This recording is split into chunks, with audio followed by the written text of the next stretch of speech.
The forest was silent, save for the rustle of leaves under Jake Harper's boots. A single dad at 35, Jake was no stranger to solitude, but today's hike with his 8-year-old daughter Lily felt heavier than usual. The Vermont woods, usually a sanctuary for their weekend escapes, carried an eerie stillness. Lily skipped ahead, her pigtails bouncing, clutching the little journal where she sketched birds. "Daddy, look, a cardinal," she called, pointing at a flash of red darting through the pines. Jake smiled, but his mind was elsewhere. 3 years ago, his world had shattered when Sarah, his wife, lost her battle with cancer. Raising Lily alone was a daily tightrope walk, balancing work as a small-town mechanic, school runs, and the ache of a life half-lived. He'd sworn off love, convinced his heart couldn't take another fracture. But Lily, with her endless questions and boundless hope, kept him tethered to the world. "Daddy, what's that?" Lily's voice snapped him back. She'd stopped, her journal dangling from her hand, staring at something off the trail. Jake followed her gaze, squinting through the dappled sunlight. His breath caught. There, chained to a gnarled oak, was a woman. Her wrists were bound with rusted links, her clothes torn and mud-streaked. Dark hair fell across her face, obscuring her features, but her shallow breaths told Jake she was alive. Barely. Her head lolled against the tree, and a faint whimper escaped her lips. "Lily, stay back," Jake said, his voice low but firm. His heart pounded as he approached, scanning the surroundings for danger. The chain was old, bolted to the tree with a crude lock. Whoever had done this hadn't planned on her being found, not out here, miles from the nearest road. "Miss, can you hear me?" Jake knelt beside her, keeping his distance to avoid startling her. Her eyes fluttered open, hazel, clouded with fear and exhaustion. She flinched, pulling against the chains with a weak rattle. "Please, don't hurt me," she whispered. Her voice cracked like dry earth. "I'm not gonna hurt you. I'm Jake, that's my daughter, Lily." He gestured to Lily, who stood frozen, clutching her journal like a shield. "We're gonna help you, okay? What's your name?" She hesitated, her gaze darting between Jake and the trees as if expecting someone to emerge. "Mara," she said finally. "Mara Ellis." Jake's mind raced. Who would do this? Why? But questions could wait. He needed to get her free. "Lily, grab my pack," he called, keeping his tone steady to calm them both. Lily scurried over, with his worn backpack, and Jake dug out a small toolkit he always carried for emergencies. His hands, calloused from years of wrenching engines, worked quickly, prying at the lock with a screwdriver and pliers. Mara watched him, her breaths uneven.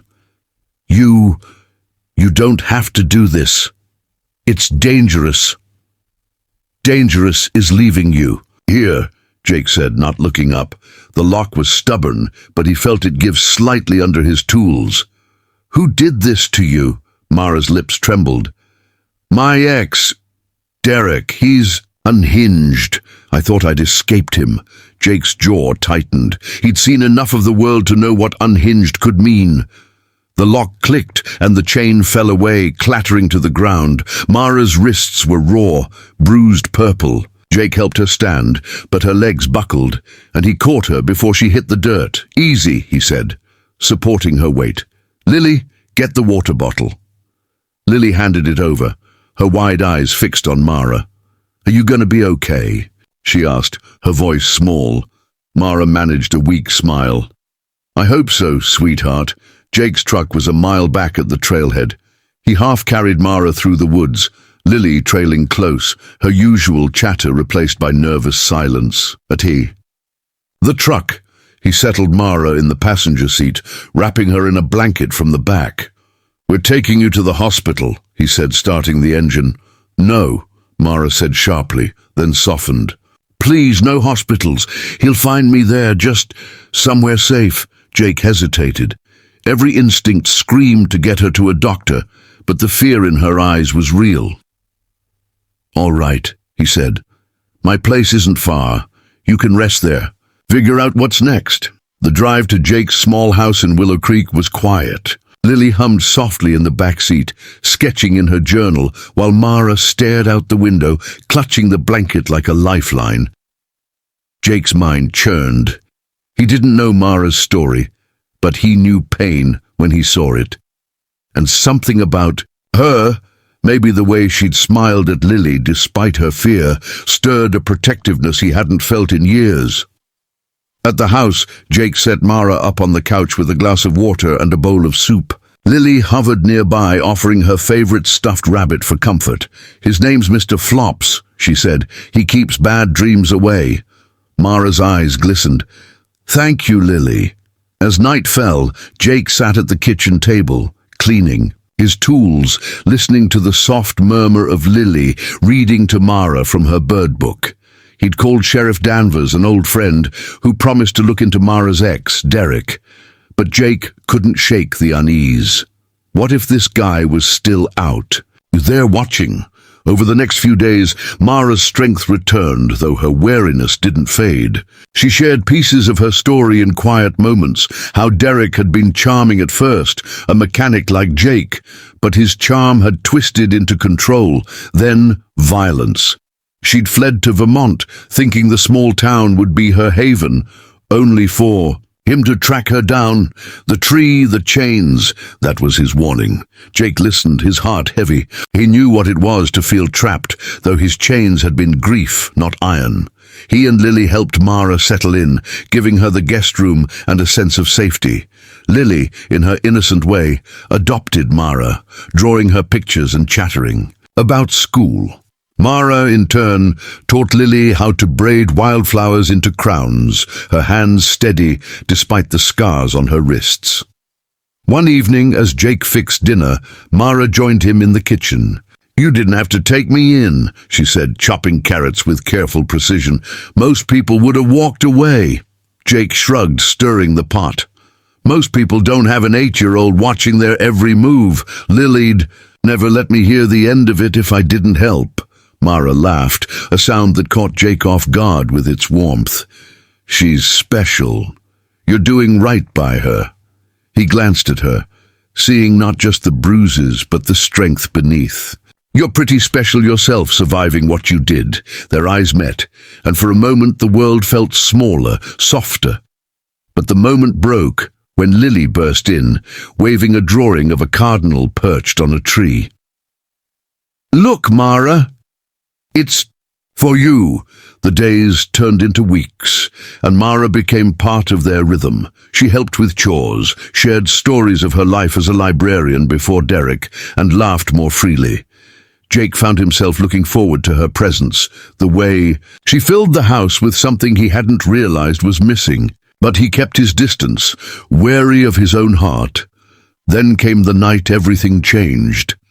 Jake woke to a crash downstairs. His clock read 2:17 a.m. He grabbed the baseball bat by his bed and crept to the hall, where Mara stood, pale and trembling. "It's him," she whispered. "Derek." Jake's blood ran cold. He motioned for Mara to stay with Lily, who was still asleep, and moved downstairs. The living room window was shattered, glass glittering on the floor. A shadow moved outside, a man, broad-shouldered, holding something that glinted in the moonlight. "A crowbar! Jake Harper!" the man shouted, his voice slurred with rage. "You think you can take what's mine?" Jake gripped the bat, his heart hammering. He wasn't a fighter, but he'd be damned if he let this man near his family, or Mara. "Get off my property!" he called, stepping onto the porch. "Sheriff's on his way." Derek laughed, stepping into the light. He was taller than Jake, with a mean glint in his eyes. "You think you're a hero? She's nothing but trouble." Jake tightened his grip. "Leave now!" Derek lunged, swinging the crowbar. Jake dodged, the metal grazing his shoulder, and swung the bat, catching Derek's arm. The man roared, dropping the crowbar, but charged again, tackling Jake to the ground. Fists flew, and Jake tasted blood, but he fought with everything he had, thinking of Lily upstairs, of Mara's scars. Headlights cut through the dark. Sheriff Danvers' cruiser. Deputies swarmed, pulling Derek off Jake and cuffing him. Jake staggered to his feet, bruised but whole, as Mara ran out, her face streaked with tears. "You're okay," she sobbed, throwing her arms around him. Jake held her, the adrenaline fading, leaving only the warmth of her against him. "Yeah," he said, "we're okay." Derek was gone, locked up with enough evidence, chains, threats, a history of violence, to keep him away for years. Mara stayed, and over time the guest room became hers in a deeper sense. She and Jake moved slowly, letting trust bloom where fear had once rooted. Lily, ever the matchmaker, declared them a family one morning over pancakes, and neither Jake nor Mara corrected her. One crisp autumn day, a year after that fateful hike, Jake took Mara and Lily back to the oak in the woods. No chains marred. It's bark now. Instead, Lily tied a wildflower crown around the trunk, a symbol of something reclaimed. Mara took Jake's hand, her eyes bright with a future neither had dared imagine. "You saved me," she said softly. Jake shook his head, watching. Lily chase a cardinal through the trees. We saved each other, and in that moment, under the endless Vermont sky, they were whole.